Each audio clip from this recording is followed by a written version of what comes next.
বন্ধুরা, ভারত আর ইসরায়েলকে নিয়ে এই মুহূর্তে এমন খবর সামনে বেরিয়ে আসছে যেটিতে গোটা বিশ্বে তুফানকে তুলে দিয়েছে। দাবি করা হচ্ছে যে ভারত আর ইসরায়েলের দুটো আলাদা আলাদা দেশের ভেতরে বড় খেলাকে খেলে দিয়েছে। ইসরায়েল তো নিজেই বলে দিয়েছে যে ইসরায়েলের 120 জন কমান্ডো 120 কিলোমিটার সিরিয়ার ভেতরে ঢুকে পড়েছে আর সম্পূর্ণ তাণ্ডব লীলাকে চালিয়েছে। তো এখানে প্রশ্ন একটাই যে ভারত এখানে কি করলো। তবে প্রশ্ন এখানে একটাও আছে যে ভারত কোন দেশে ঢুকলো। আর তার আগে আপনাদের বলে দিই যে ইসরায়েল কোথায় কিভাবে ধামাকা করলো।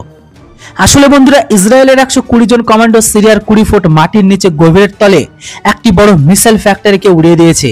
এই ফ্যাক্টরিতে তৈরি হতো মিসাইল যেগুলো সামনের দিনে হামাস আর হিজবুল্লাহকে পাঠানো হতো।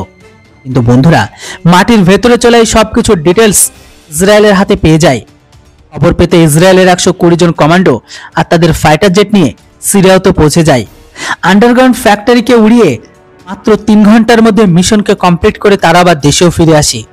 এবার আসি ভারতের দিকে। আরোপ লাগানো হয়েছে ভারত নাকি দেশের ভেতরে ঢুকে ধ্বংসযোগ্য লীলাকে চালাচ্ছে।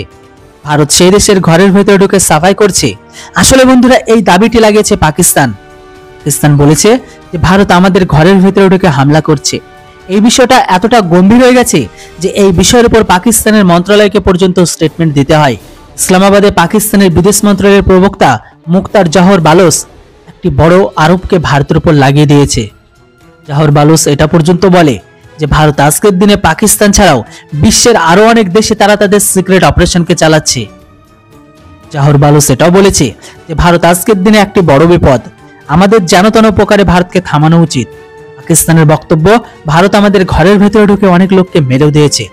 যদিও পাকিস্তান এখন যে সমস্ত লোকগুলো মারা যাবার কথা বলছে তারা সবাই ছিল শান্তির ছেলে নামে টপ লিস্টেড আতঙ্কবাদী। জাহর বালোচ আরোপ এটাও লাগিয়েছে ভারত পাকিস্তানের ঘরের ভেতর পর্যন্ত তারা তাদের লোককে ঢুকে দিয়েছে। পাকিস্তান আর আফগানিস্তানের কিছু লোককে সাথে নিয়ে এই সমস্ত মিশনকে কমপ্লিট করছে। এই হামলাতে পাকিস্তানের মোস্ট ওয়ান্টেড শান্তির ছেলেগুলো মারাতে গেছে। দেখুন, পাকিস্তানের এই সমস্ত দাবি সঠিক না ভুল সেটা তো জানি না, কিন্তু যখন পাকিস্তান প্রেস কনফারেন্স করছে তাহলে বিষয়টা কিন্তু বেশ ভালোই গম্ভীর। সূত্র অনুসারে পাকিস্তানি বিষয়টিকে কিছু দেশের সাথে তুলে ধরেছে। পাকিস্তান বলেছে ভারতের সিক্রেট এজেন্সি আমাদের বেঁচে থাকতে দিচ্ছে না। পাকিস্তান এর উপর ওয়াশিংটনের পোস্টকেও একটি রিপোর্টকে তুলে ধরেছে। সেই রিপোর্ট অনুসারে ভারত পাকিস্তানের 6 জন হাই প্রোফাইল ব্যক্তিকে 72 ঘুরে পাঠিয়ে দেয়। পাকিস্তান এটা পর্যন্ত দাবি করেছে ভারতের সিক্রেট মিশনের পুরো ডিটেলস ভারতের পিএম নরেন্দ্র মোদী পর্যন্ত জানে।